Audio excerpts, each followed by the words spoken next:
This is the fourth in a series of videos to illustrate how to put together a spending plan that deals with school loans. To do all the videos, a fictional college graduate has been invented with a bachelor's degree in business. As was covered in the first video, our student just graduated and has accepted a job in a Midwest city as an entry-level accountant starting on August 1st. The first step in the process of creating a workable spending plan for when his federal student loan payments start was creating an estimated monthly spending plan. This was done using the monthly estimated budget form, and much to his disappointment, his first pass didn't balance. That process was covered in the first video of this series. In the second video of this series, he made adjustments to his projected spending using the budget analysis form and brought his spending plan into balance. In the third video, he documented his debts using the debt list form and learned how to best pay down what he owed. This fourth video shows how to track monthly income and spending on an Excel workbook. On your screen in front of you is a section of the monthly budget form. It extends down a page and to the right. For the sake of simplicity, we will only be looking at the spending transactions on the columns that you can see on your screen. This video will show how our college graduate records his income and spending on the first month that his federal student loan payment has a due date. He has been tracking his spending using this form since he started his job in August. In August, September, October, and November, before his federal student loan payment started coming due, he put the federal student loan monthly payment amount into the bank to create an emergency fund. From that, he has a little over $800 in his savings account for emergencies. The first 4 months of spending have run pretty close to plan. We'll see that as we record the month of December. Before recording any spending, the monthly budget amounts should be entered onto the line labeled Budget Amount with a little right arrow. For ease of entry, the income number will reflect the gross income less the taxes. First, our graduate highlights the workbook cell to the right of budgeted amount with the right arrow and below income. Since the taxes are taken out of the paycheck before the check is issued, they'll typically be consistent. Our graduate enters an equals sign, $2,931 for his gross paycheck, a minus sign, $708 for his withheld taxes, and presses enter. Both of these numbers are from the right-hand column of the budget analysis form that was completed in the second video. This action shows a net monthly paycheck amount after taxes of $2,223.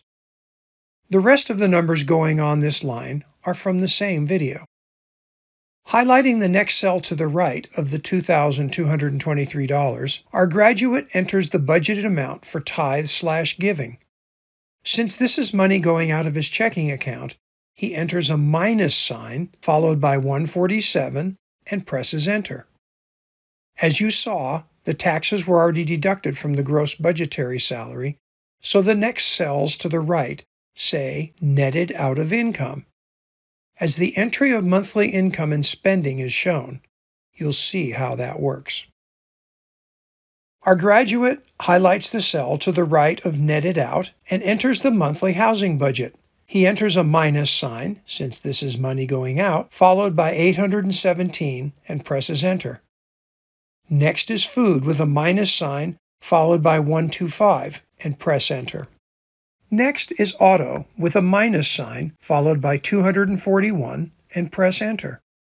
Next is insurance with a 0 and press enter. Please remember that our graduate's company covers all his health and life insurance needs as part of his employment. Next is debt with a minus sign followed by 419 and press enter. This is the largest category of spending other than housing.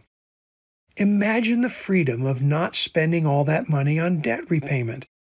Keep that goal in mind as the payment plan progresses. Next is entertainment and recreation, with a minus sign followed by 200 and press enter.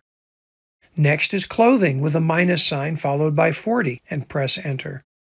This process goes on right through category 14. To avoid confusion, we'll assume that all those columns to the right of clothing are handled in the same manner as the month progresses. As a note, the total of all the numbers put into the budget amount, right arrow, row, should be close to zero. I say close to zero because there could be some rounding errors when only dealing with dollars and not cents. Our graduate has a $1 rounding error. That's not worth worrying about. If the error was bigger, something had been entered incorrectly, the error would need to be found and fixed. Our graduate is now ready to start entering data into his monthly spending.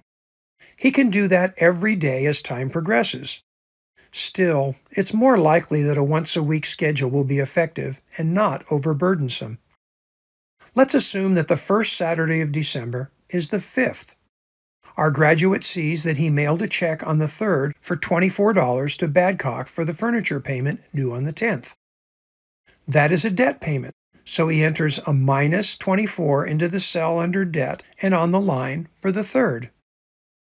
December 4th is a payday, so he enters his paycheck on that line.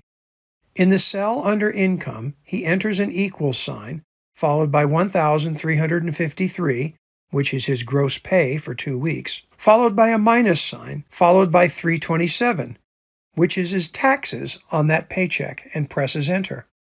The 1,026 is his net pay. Since the taxes are subtracted from the income, the column for taxes is left blank. His company also deducts from his paycheck $44 to go into his 401k. He enters a minus 44 on that same line out to the right of the screen that we can't see.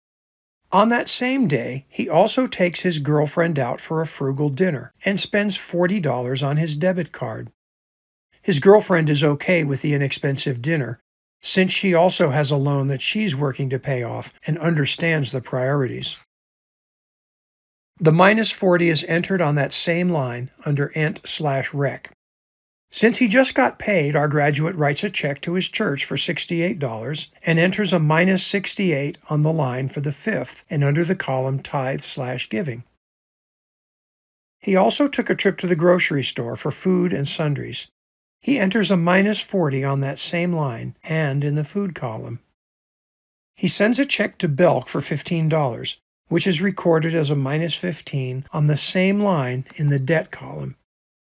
The bank automatically transfers $10 from his checking to his savings account, which he records as a minus 10 on the same line. But it is entered in the savings column off the screen to the right, where we don't see it.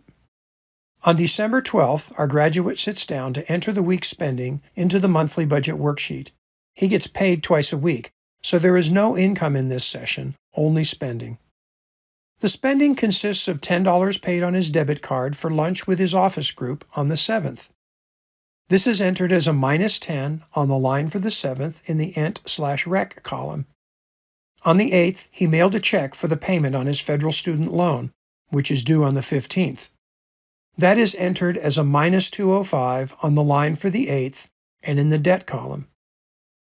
On the 9th, he mailed a check for 6 months of car insurance for $250. It's important that he drives safely and keep that good rate. An accident or ticket could really mess up his spending plan by pushing that number up. He enters a minus 250 on the line for the 9th and in the auto column. On the 10th, his monthly cell phone bill is paid on his debit card automatically. He agreed to the automatic debit to keep his payment down, and it works as long as he is sure there is money in the account. That $35 is recorded on the line for the 10th and in the housing column. On the 11th, he and his girlfriend go out on a slightly more expensive date. It's still a frugal date, but it's the time and attention that really counts. He enters a minus 46 on the line for the 11th and in the Ent/Rec column. On the same day, he puts a check in the mail for his monthly electricity bill. That $60 is entered on the line for the 11th and in the housing column. Next week, on December 19th, he records the spending done after paying bills on the 12th. They include $25 spent at the grocery store on the 12th and $25 spent on gas on the 13th. Those are entered with a minus 25 on the line for the 12th in the food column and a minus 25 on the line for the 13th in the auto column. On the 17th, he makes a payment on his Visa card of $23. That goes in as a minus 23 on the line for the 17th in the debt column. On the 14th, our graduate had put a check in the mail for $152 for his private student loan. He enters that with a minus 152 in the debt column on the line for the 14th. The next day, he buys a Christmas gift for his girlfriend. He has been looking forward to this for months and spends $60 on a beautiful cashmere scarf and glove set. It gets cold where he and his girlfriend are. We don't see that entry as it is off to the right of the screen, but it is a minus 60 on the line for the 15th and in the miscellaneous column. Miscellaneous is where gift spending is planned. As a mid-month check, the columns all total right after the 15th. It's done by a formula, so you probably saw those numbers grow as the income and spendings were entered. Further down the screen will be a total for the month for each column that will be of more use. The same numbers for salary as on the 4th are entered on the 18th.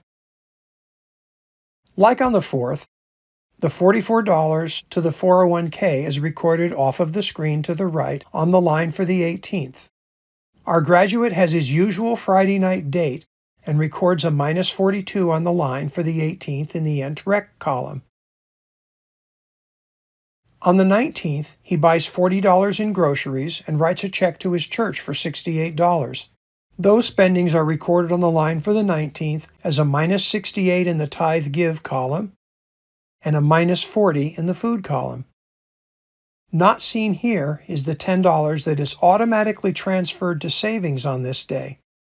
That is recorded as a minus 10 in the savings column off the right of the screen, and that is designed to increase the amount in the emergency fund. At this point, the screen is scrolled down so that the bottom can be seen. Remember that anything in a green background has formulas that shouldn't be changed. Many workbook cells are filling in automatically using those formulas. While the 25th is the next Saturday and would be the time to do bills, our graduate decides to spend time with his family and friends. The company for which he works has a break between Christmas and New Year's, so he decides the bill recording can wait until Monday the 27th. When he sits down to pay bills, he has the following to record. On the 20th, he picked up a gift for his person in the office Secret Santa program. His firm is good about limiting the amounts for that fun activity so that even those at entry levels, like our graduate, can participate. He spent the $10 that was suggested in the gift exchange rules. The next day, he got his hair cut. Both spendings fall under miscellaneous, so they're recorded as a minus 10 on the line for the 20th and a minus 10 on the line for the 21st.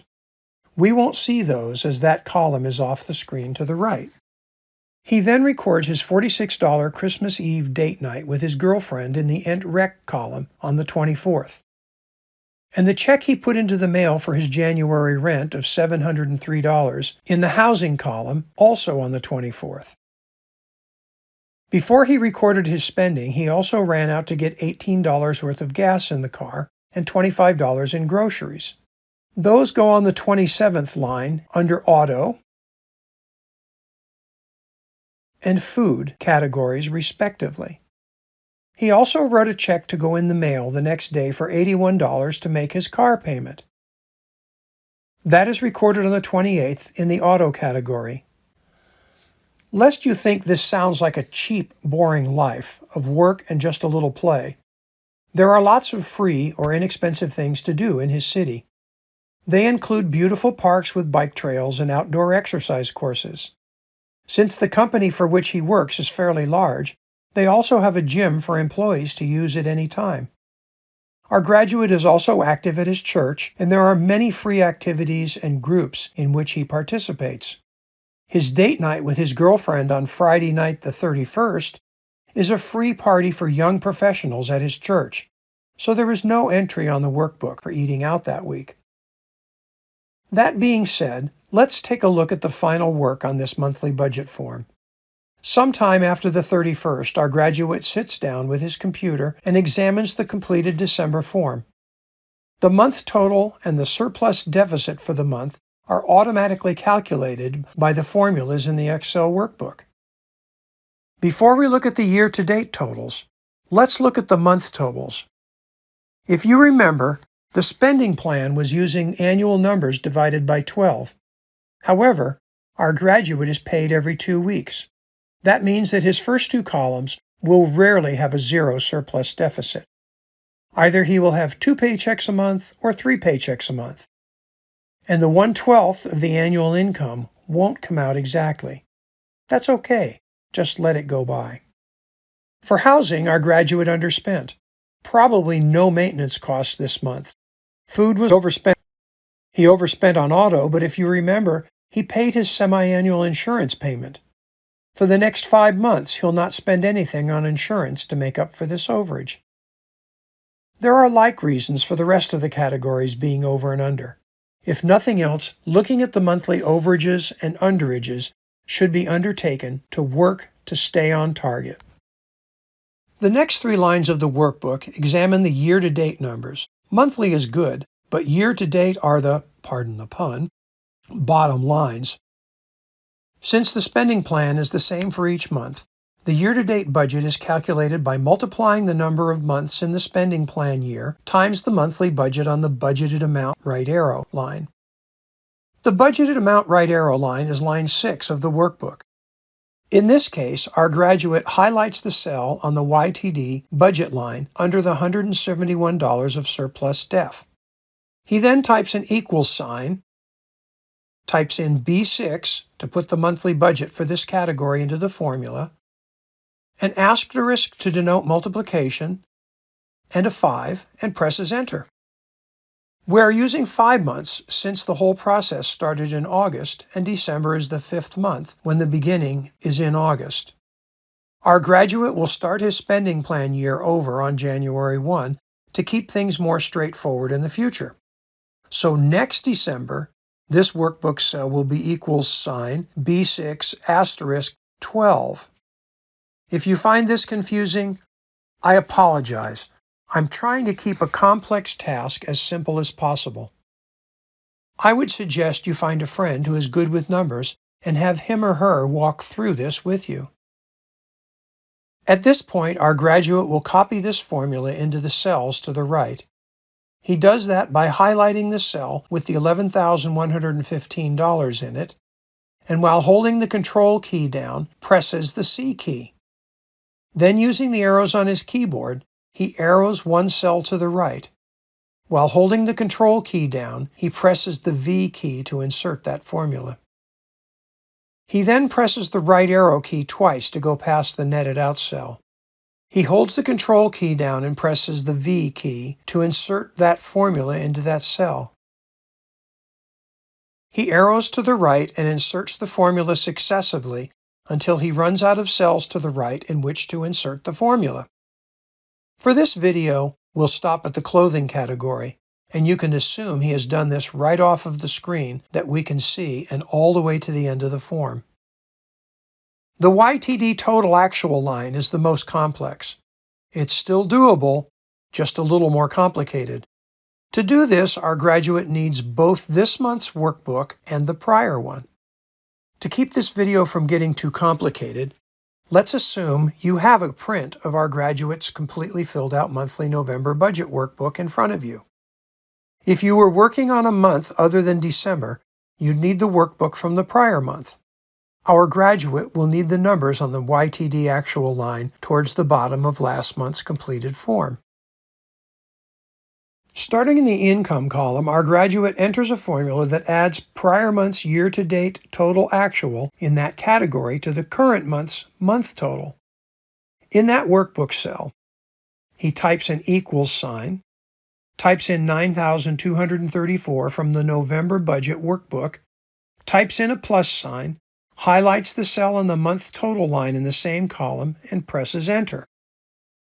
His year-to-date income plan for that column is $11,115, and his year-to-date actual income is $11,286. This means that he actually has received $171 more than he planned, as you see in the workbook cell below. That's okay, since his planning is monthly and he gets paid every other week. Those small differences will be there. Next, he highlights the workbook cell to the right of the $11,286. This is spending, so the numbers will be negative. From last month's monthly budget workbook, he sees that he had already spent $612 in the tithe giving category.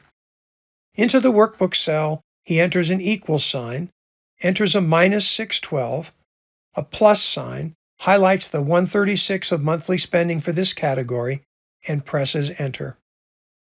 Year to date, he has overspent his tithe giving, but that's not surprising since his giving is based on income and he is slightly over on his income. Next, he highlights the workbook cells 2 columns over to the right of $748. This is also spending, so the numbers will still be negative. From last month's monthly budget workbook, he sees that he had already spent $3,148 in the housing category. Into the workbook cell, he enters an equal sign, enters a minus $3,148, a plus sign. He highlights the $798 of monthly spending a couple of lines up in this category and presses enter. Year to date, our graduate has underspent his housing category. Again, that's not surprising since he's only been in his apartment for 5 months and things around the apartment haven't yet started to break. Next, he highlights the workbook cell to the right of the $3,946. From last month's monthly budget workbook, he sees that he had already spent $500 in the food category. Into the workbook cell, he enters an equal sign, enters a minus $500, a plus sign. He highlights the $130 of monthly spending a couple of lines up in this category and presses enter. Year to date, our graduate has overspent his food category by just a little bit. It happens. Next, he highlights the workbook cell to the right of the $630. From last month's monthly budget workbook, he sees that he had already spent $754 in the auto category. Into the workbook cell, he enters an equal sign, enters a minus $754, a plus sign. He highlights the $374 of monthly spending a couple lines up in this category and presses enter. Year to date, our graduate has underspent his auto category. Since the car was in great shape when he bought it only a few months earlier, there was not much spent on needed repairs, but the money has been budgeted for when the repairs do start to be needed. Since nothing is being spent in the insurance category, a 0 is entered there. Remember that our graduate's employee provides all the health and life insurance that our graduate needs. Next, our graduate highlights the workbook cell under the minus $2,095. From last month's monthly budget workbook, he sees that he had already paid $1,676 in the debt category. Into the workbook cell, he enters an equal sign, enters a minus $1,676, a plus sign, and he highlights the $419 of monthly spending a couple of times up in this category and presses enter. Year to date, our graduate has paid exactly what his debt list form indicates. It's good, consistent payments that will not only earn him a good credit score, which has some value, but not as much as many seem to think, but he'll also get the debt paid off. He follows the same steps to do the rest of the columns in the workbook. We'll use the magic of video editing to get those filled in. Then we'll scroll down some more lines. With the above lines filled in, the boxes at the bottom of the workbook are also completed using preset formulas. The boxes tell our graduate that this month spent more than he brought in. Sometimes that's unavoidable when there are semi-annual payments in the spending plan. While the prior year to date shows him bringing in more than spending, he needs to be careful about his future spending to keep his spending to less than his income. If he does not, he'll either erode his savings or go further into debt. The form is now completed, and he can track his progress for the next month. He'll start with a clean form for January and keep an eye out for necessary adjustments, then February, and onward.